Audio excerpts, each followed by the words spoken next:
falar um pouquinho, essa primeira pergunta, começar aí com o Edmar, depois a gente passa os demais. As operações, né, da Rovitex, elas estão sempre inovando, e a gente vê isso também na Hits, a gente vê isso também na Freeforce, cada um do seu jeito.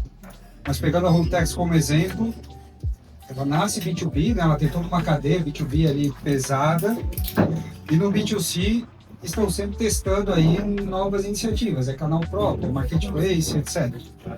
A grande questão é o seguinte: como é que inova, né? Como é que você se organiza, se prepara para inovar sem perder o controle? Bom, primeiro, obrigado Luiz, Cauê, Felipe pelo convite. Para nós é uma honra muito grande estar aqui podendo falar um pouquinho aí do nosso trabalho, né? Um pouquinho da indústria que está se reinventando, né? Meio que por obrigação, um pouco até talvez mais tarde do que deveria, mas se reinventando e entendendo que o e-commerce não é um concorrente da indústria, mas é uma somatória, né?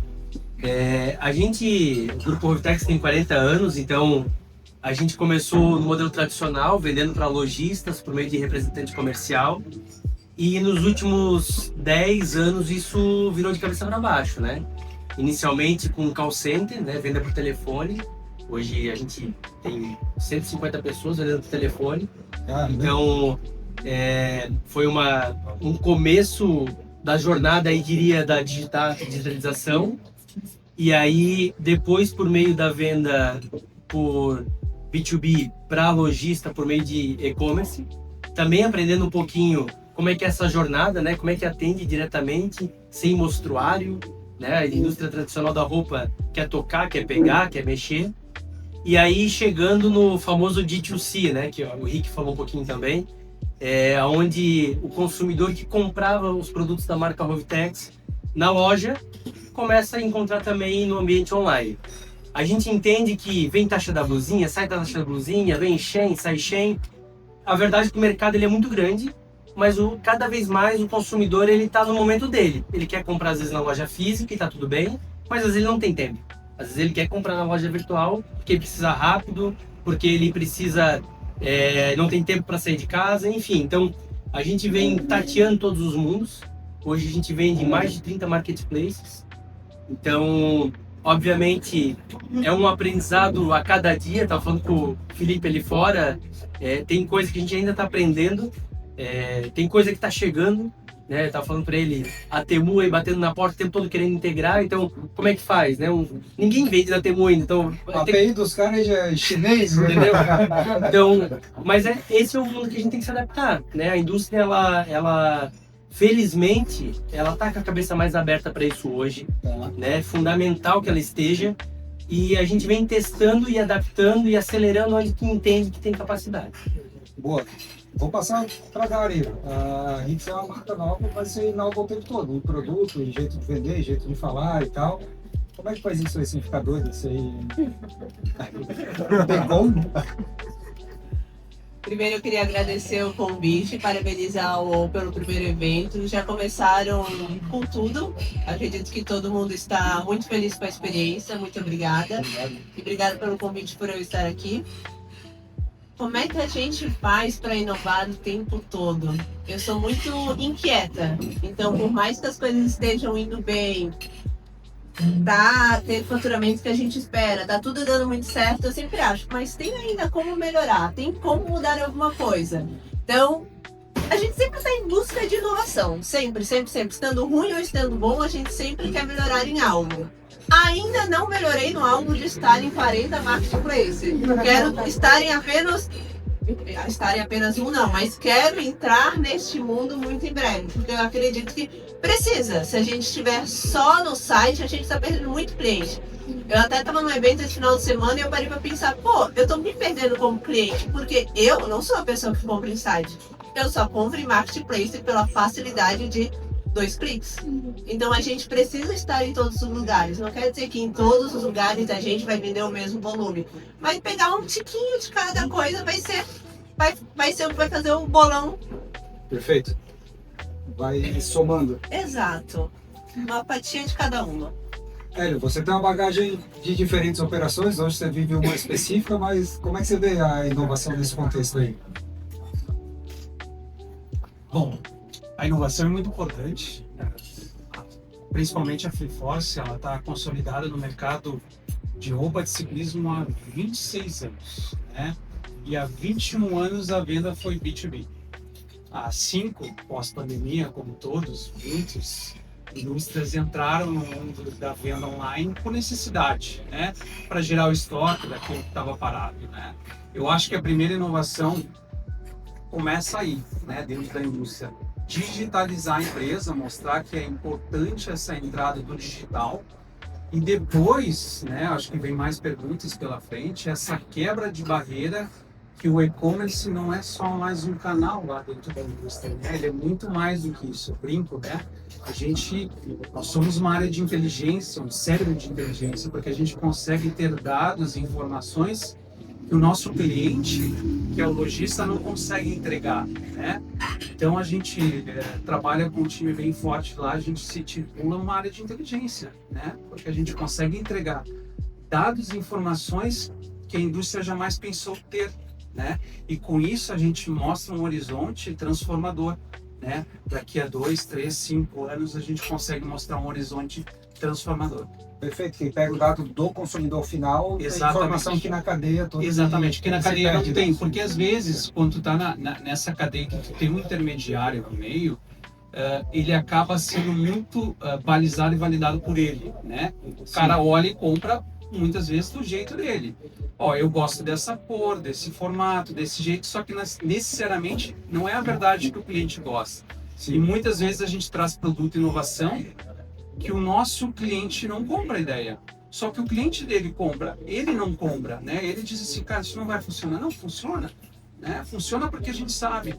E hoje a gente consegue trazer dados para a indústria e ele olhar assim, gente, temos aqui um dado concreto que esse produto roda e funciona. Vamos acelerar, ou vamos alterar, ou vamos mudar. Então, acho que a inovação é no começo da digitalização da indústria e nas informações que o e-commerce consegue trazer para a gente balizar o negócio. A gente olha sempre, né, para onde é que eu foco. Eu vou organizar a casa, eu vou crescer, vou buscar canais de vendas, parcerias.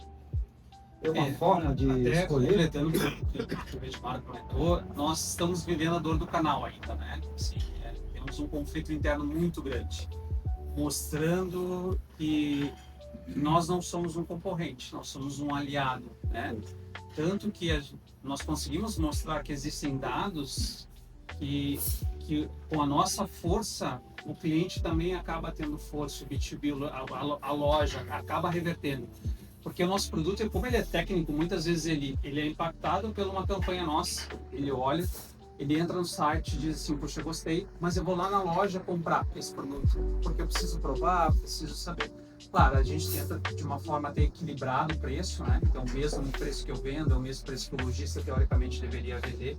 Então, a gente tenta ter essa organização para não ter um conflito e ser harmônico, né, dentro da empresa para a gente conseguir mostrar isso, né? É um desafio, é uma dor que ainda não consegui estabelecer lá dentro, né? Há uma desconfiança porque o e-commerce tem uma aceleração que às vezes é desproporcional ao B2B, né?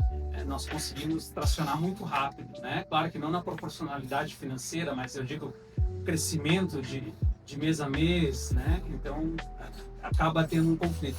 E se eu for olhar, focar nosso caso, justamente organizar a casa, né?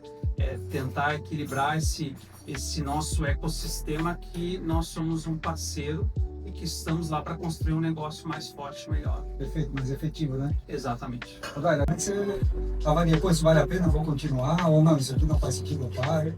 Tá falando em relação a produtos. Em produtos, para mim, é muito difícil o teste, porque infelizmente no ramo dos calçados não são 28 dias, são 3 meses. Então, é teste mais buscando a certeza. E eu sempre sou da ideia de tudo que a gente coloca quando é em relação a produto, né? Tudo que a gente coloca amor, não tem como não dar certo. O cliente vai entender que ele vai precisar daquilo lá uma hora ou outra. Mas em relação a outros testes, eu sempre vejo o que vai trazer mais valor para o cliente. Ah, deu, beleza. Esse teste trouxe valor para o cliente, continuamos. Não trouxe? Testamos outra coisa. Perfeito. Então, basicamente, você traz o cliente. O cliente é o foco do meu negócio. Pensamento. Entendi. Fantástico. Bom, relacionado a teste, o e-commerce ele deu eu digo assim, um problema que ele te dá vontade de testar muita coisa, né? Porque tu tem essa flexibilidade de testar que a indústria não tem. E às vezes tu tem que te controlar com a capacidade de testes que tu consegue fazer, né? Aí tu começa a refinar e diz, não, eu vou fazer esse teste aqui porque isso aqui pode gerar um resultado real e converter realmente, né? Então, às vezes, quando tu tem o poder do e-commerce, tu tem que controlar mais a tua ansiedade de não testar múltiplas coisas, porque quando tu testa muita coisa, tu faz múltiplos testes, tu não sabe o que realmente deu resultado, né? Tu fica perdido, poxa, mas foi esse aqui, ou foi esse aqui, ou foi o produto, ou foi a campanha, ou foi a oferta, qual desses deu aqui? Claro, tu consegue, com dados hoje, monitorar, mas com a velocidade que tu tem de transformação e de coisas, é muito mais fácil tu ser racional e ver naquilo que vai entregar realmente um valor de teste para consolidar para mais longo prazo, né? Para mais médio e longo prazo, do que propriamente sair fazendo teste a louca, assim, né? Que a gente diz. Pensar mais testes cadenciados do que um volume simultâneo. Né? Eu acho que esse é o caminho para tu. Só que assim, claro que o e-commerce não espera, né? É velocidade. É testar coisas de algumas horas, perfeito. Dias, para depois tu validar, né? Puxa, em poucas horas tu consegue ver se a tua campanha deu certo, não deu, ok, precisa performar, mas hoje a velocidade já... E pelo teu feeling, pela tua experiência, tu consegue ver, cara, isso aqui não vai performar, já baixa a campanha, já desce, já troca e vai validar, né? Então acho que esse é o segredo, né? Pensar rápido, agir rápido, porque o e-commerce não espera. Perfeito. E aí tem várias, né? É uma inveja dos dois aqui, porque a gente não tem um público-alvo definido, que são muitas marcas, então... E a gente tá num segmento de malharia com muita concorrência, né?